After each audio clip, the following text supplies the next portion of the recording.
live from the Dunkin Latte Lounge. All right, welcome to the Dunkin Latte Lounge. My name is Garrett from Elvis Duran and the Z100 Morning Show, and it's kind of cool when you have someone from your own hometown in the Dunkin Lounge. We welcome Julia Gargano. One man clapping, but it's okay because we're in the virtual lounge. Julia, how are you? I am so good. How are you? Oh, I'm good. Thank you for asking. You know, normally it's mostly about you, as it should be, and no one really returns the favor, so I do appreciate when someone actually asks. Of course. Let's even start to wrap our heads around the last, let's go year and a half, right? Like year and a half ago, hanging out on Staten Island, got an idea, go out and audition for Idol. Maybe you get there, maybe you don't, but at least you tried. And now fast forward a year and a half later, you got music coming out, you're on your own, and you're doing what you were dreaming of doing pretty much your whole life. Yeah, it's the weird. I always joke around that the past year and a half has just been like a black hole in my brain because it's like so much happens so quick. And I've always I used to love the show growing up, and it was, a big staple, but I just never thought I would ever do anything like that. It was never really my the way it happened was just so fast and crazy, and then the whole year went by and so many things happened. So it's really bizarre to think about last March. I know that's like a joke on Twitter that it's March 2021 already. Oh, here we go. Well, yeah, my friend said, it's like, how are we going to let March back into our lives knowing what it did to us last year? But exactly. They probably stole them. You know, my friends do that. They steal memes, but they try to make it off as their own. They're like, hey, sorry, I just blew up the spot. I blew up their spot, so rightfully so. That's what you get when you have friends on Staten Island that steal memes. All right, let's talk about. So you've experienced what many dream of, what many just have hopes for. You're the closest thing to reality, like to being a what we call a normal fan. So what was that line like for you between what you thought the music industry and Idol and everything was like, and then experiencing it and then realizing, oh, that's what I thought it was, or that's really true, or that's not as true as I thought it would be when I was, sitting at home thinking about making a record? So the cool thing about American Idol that I didn't realize was how independent you actually have to be during the whole process. Meaning, your artistic direction is 100% yours to come up with. I know some other shows don't give you that much freedom to just do whatever you want, and it's exciting, but at the same time it's oh man, it's almost a little more scary because it's really all up to you. So it was that was a really cool thing. And also, I mean, what about post Idol? What about post Idols? You start making music and it's it's again one of those things you dream about, and then you get into the studio with people, engineers, and was it everything that you dreamed of? Were there things that you just learned about and that you had no idea and the expectations were met, or I never thought about that as I was sitting in my room singing songs? Absolutely. I mean, it kind of still reigns true what I said about Idol. You think, you always have this fear when if you get signed to a label, you get put through the machine, you're gonna put some but it really is up to you to create this music that people will resonate with. So it's you are really the captain of your own ship, and that's something which is a cool kind of smack in the face because I guess I didn't know what to expect. But and also, I mean, COVID has definitely made things pretty interesting. I am doing a lot of this work on Staten Island. That's right. 10314 represent. Yes, 10314. So it's interesting because it's does this exist? But it does exist, and then everything's just online. So it's really been the past 6 months. Even Idol was like this too. So I'm really excited to get out there.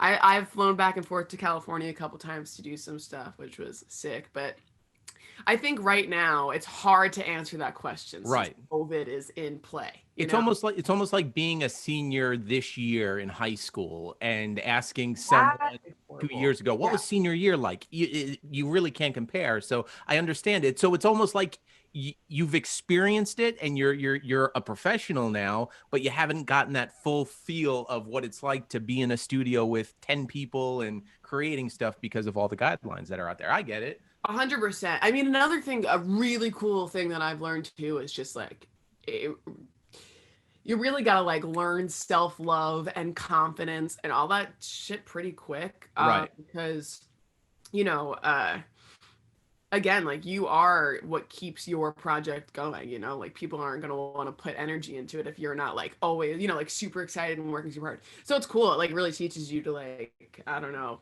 become a member of the working class. Yeah.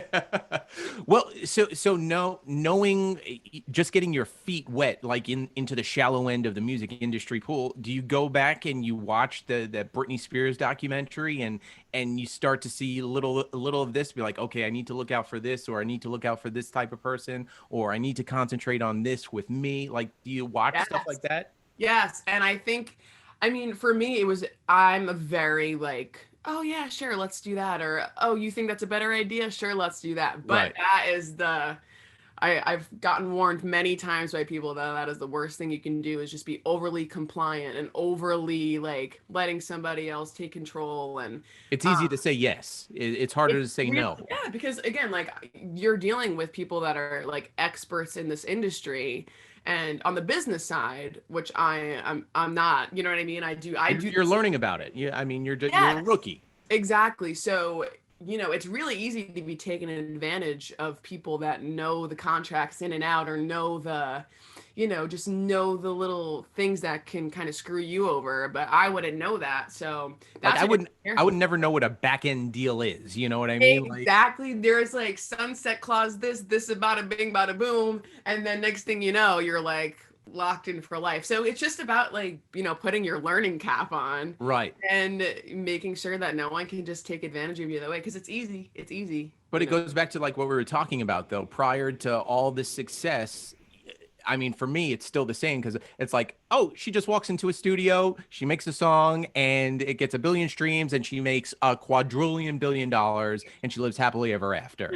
But there's so much more behind just the song itself to make it where it is today. So it's interesting. Exactly. It's also just so, it's funny because like there's an opinion about everything, down to like the color of like the lip gloss shade you wear in the video. And I'm like, just pick one.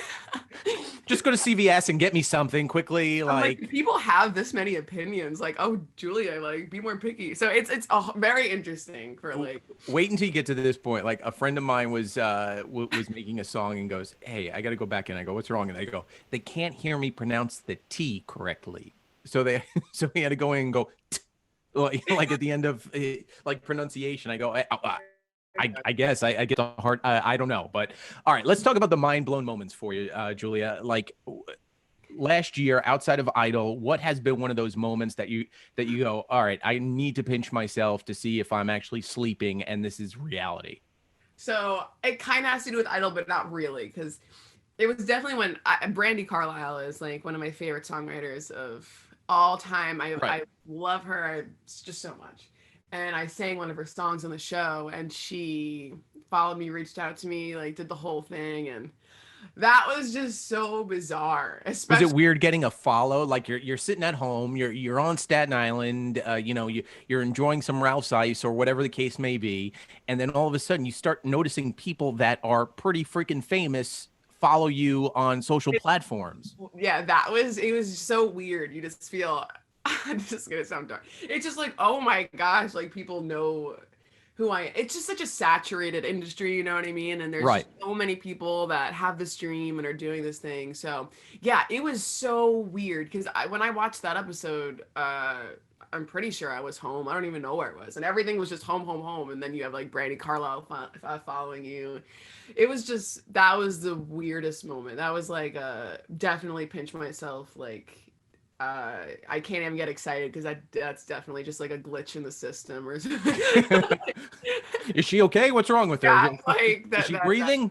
I was like, that's a weird joke. Well, let's talk about the process. So you're gonna do some songs for us in a minute. Yeah.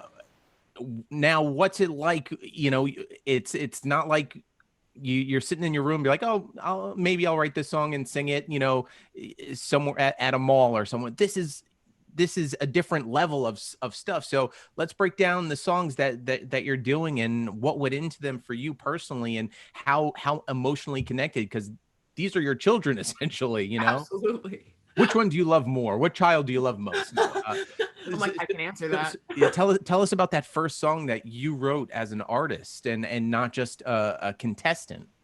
The first one that I released as an artist is called You Don't Get To, and I'm going to play that for you guys. And that was a whole other process that was just so crazy to me. You're like, oh my gosh, this is going to be the first thing I put out, since the show and all that. There was a bunch of pressure. But writing that song was so cool and rewarding because it was just about, personally in my experience, it was about a toxic relationship where toxic relationships on Staten Island. Get out of here. I know. Get out of here. Know. Yeah, the guy just broke up with me over and over again, and then just would never give me the space to heal, and I would always go back. It was just a mess, like so much unnecessary drama. Julia, you give me that address, okay? I probably know where he lives. I probably know his parents, and I'm going to have a sit down. Well, no, because screw that. You're very successful based off of it, so don't worry about it. But I probably know where he lives. Honestly, exactly. That was the best thing. I just wanted talk about revenge or talk, it was just I was like, okay, I'm just gonna put this out. But and you and I both know just the community of Staten Island itself, that for where you are now is probably the best thing for you, because if you went through what you went through for this song and stayed on Staten Island and didn't have the access to jump on a plane to go to a writing session in Maui, it would be the talk of the gossip of the town. You know what I mean? Exactly. So I think that you said it best. It's the best thing that could have happened. 100%. And it was just and again, what I love about it was just that the song's called You Don't Get To, and it's that moment where you just get that self-worth up, and you just love yourself enough to be like, F off, bro. I am so this is ridiculous. It's just that moment, and I just want people to practice saying that stuff until they can just go tell them to someone that deserves it. You know what I mean? So of course. Well, do you see those moments now, when you hear of artists like Taylor Swift and Ariana talk about this songwriting process and that aha moment? Do you now get what they go through? Yes. And you know what? Speaking of Taylor, who was my girl, she was the reason I started doing any of this. She always got a lot of backlash for writing all these songs about love and stuff, but as a writer, you don't realize how many different parts and elements of love there are to write about. You know what I'm saying? And to me, it's genius for someone like Taylor to be able to think of so many different scenarios about one topic, So I mean, I just get how one little thing or one experience can just be an immediate rush to the notepad on your phone or something, or I have the most ridiculous voice memos of me being like, well, it's funny, and your mom will probably yell at me for this, but you're successful now, so you might as well. Friends have walls in their house, so they'll take a marker, and when something comes to them, they'll start writing. So maybe this is a time for you to get your new place, so mom doesn't yell at me for giving you this idea. That was horrifying at the end of it. Right, but you start writing. You'd be like, oh, I got this idea. And they start writing ideas on walls. And then at the end of the day, they have a whole wall of stuff. Chris Martin actually does this too on his piano with Coldplay. Is it permanent marker, or is it a whiteboard? No, permanent marker. And then then at the end of the day, Chris Martin usually paints over his piano. So he has a whole new piano. Oh, but you have this cool art that you made of ideas and lyrics that have come into your mind. That is sick. I know, but if your mom yells, you didn't get the idea from me. That's why I'm if you think that would go down in my house, I would get a whack in the head. Well, yes, but then you win a Grammy. Then mom was like, you know what? I gave her that idea. Yes. That's so accurate.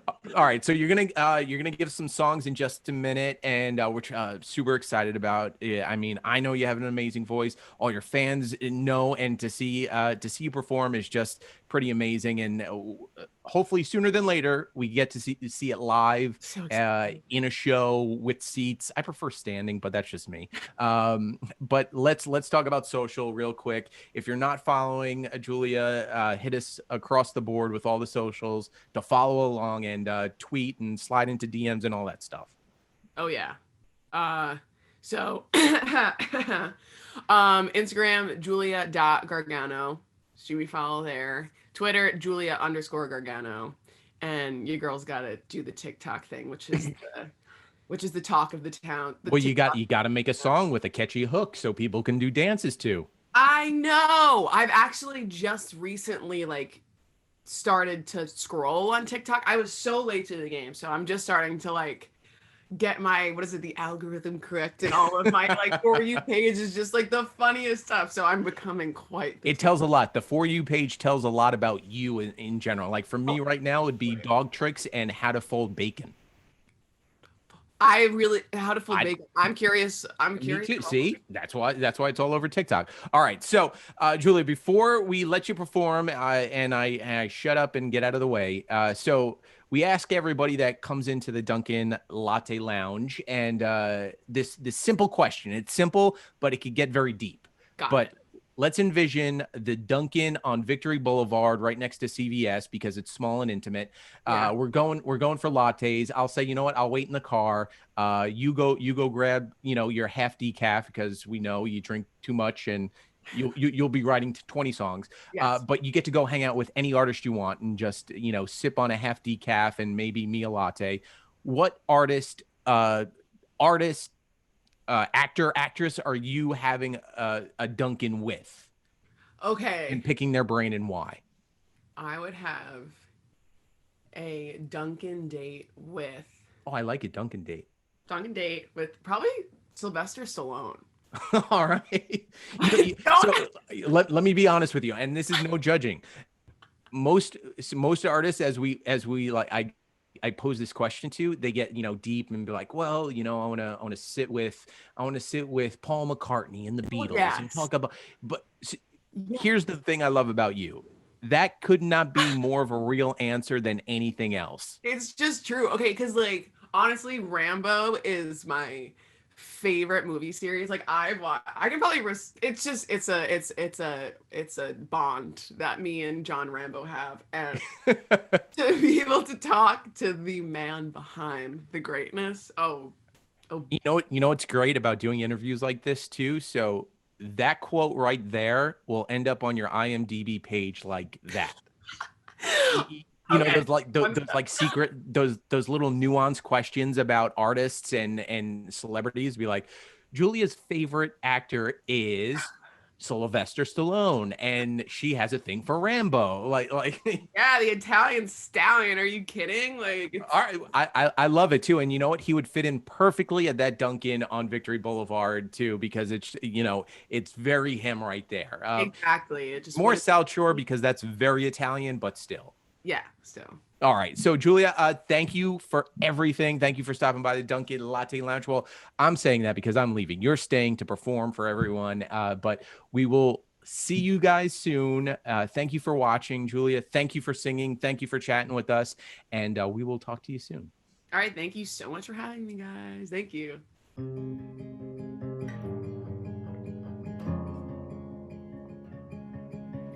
Call me again, say that I'm in, told me I'm on to you. Give me the love, just give me the love that I gave to you. But darling, then your dark clouds roll around again. The lightning and the thunder won't leave my head. Tell me why my darkest hour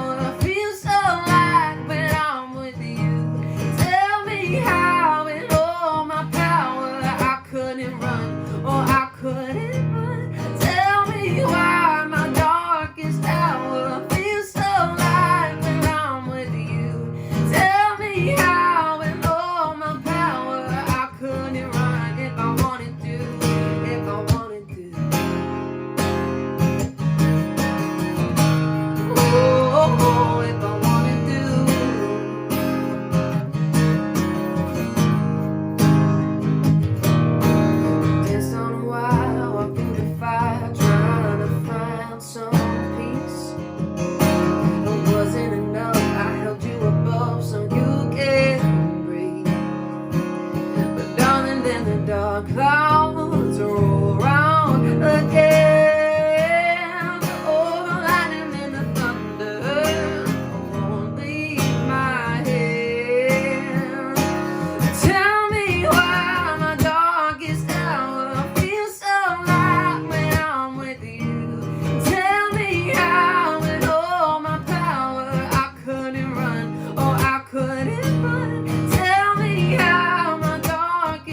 just thought of myself as capsized little selfish, a big world too small for me.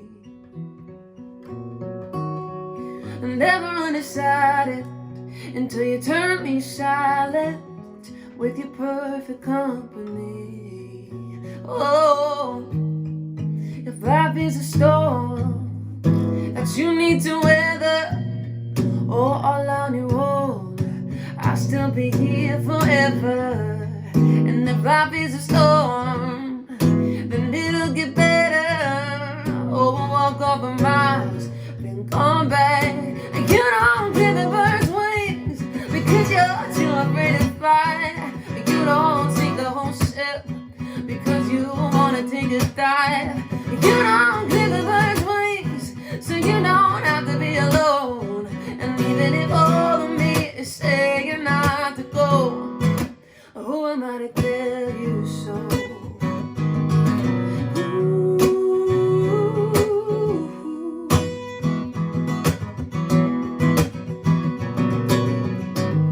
Never a good idea, no. Looking at old photos of beyond you and me. You left me in the morning, headed for the horizon. Now it's hard to fall asleep. Oh, and the life is a storm that you need to weather, oh, all on your own. I'll still be here forever. And if life is a storm, then it'll get better. Oh, walk up for miles, then come back. And you don't give the birds wings because you're too afraid to fly. And you don't sink the whole ship because you wanna take a dive. And you don't give the birds wings so you don't have to be alone. And even if over me is saying not to go, who am I to tell you so?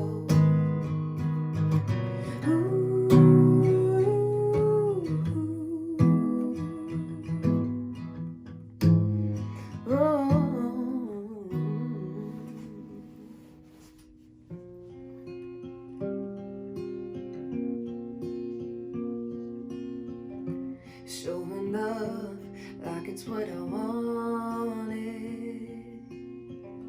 You're calling up 'cause I've stopped calling. I've had enough with you being honest. That when we talked, this ain't what we promised. You're the one thing I just can't control. I won't let you get close. You don't get to know how I'm doing, don't get to say we're friends. You don't get to see what you're losing and hurt me all over again. And you don't get to tell me you're missing me or get inside my head. All the things you used to do, now you don't get to. Now you don't get to.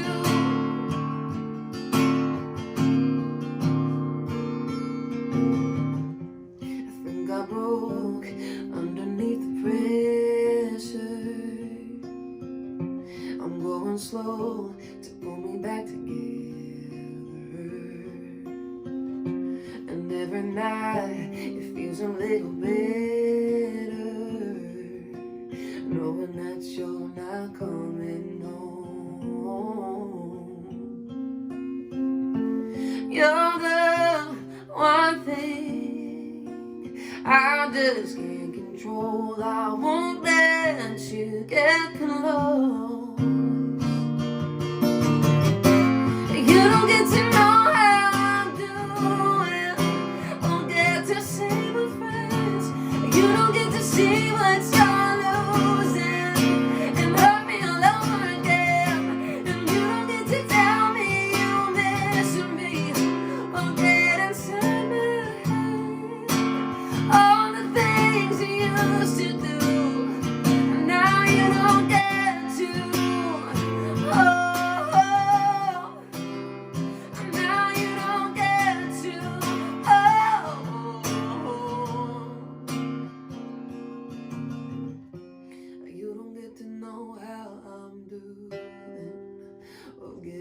say we're friends. You don't get to see what you're losing and hurt me all over again. You don't get to tell me you miss me or get inside my head. All the things you used to do, now you don't get to. All right, if you want to see more content just like this, head to DunkinLatteLounge.com or share on your social, #Dunkin Latte Lounge. Live from the Dunkin Latte Lounge.